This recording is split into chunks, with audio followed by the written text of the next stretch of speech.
Hey guys, my name is Carlo.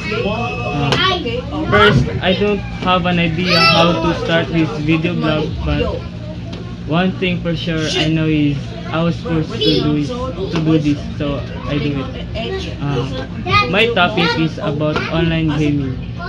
Let's interview some addict players. First is Agipo. Agipo, how long you been playing Dota 2? Almost 6 years, I think. Really? 6 years?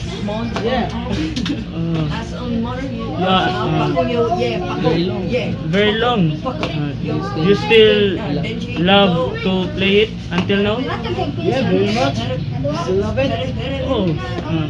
What other online game do you play? Crossfire. I'm still addicted, but a little bit. So the Dota 2 is your love to play it.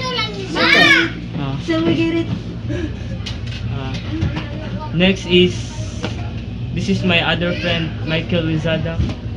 And he is online addict gamer and he is playing Minecraft right now. And I will not interview him because he will kill me if I disturb him. Feel free to Feel free to watch him. Sparta! Uy! Daog ko? Huh? What's up, nigga? Shit.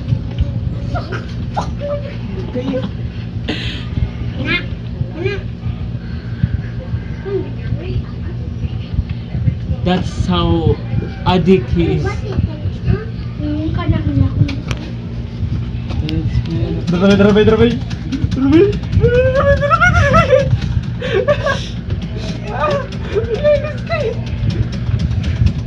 What's up, nigga? Come on!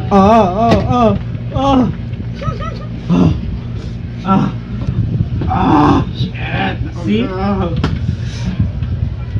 Addict.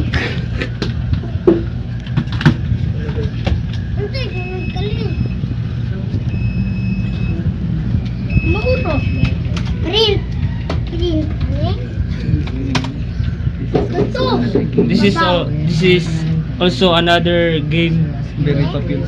very popular game for I don't know the name, but it's very popular. I don't know the game but this is popular.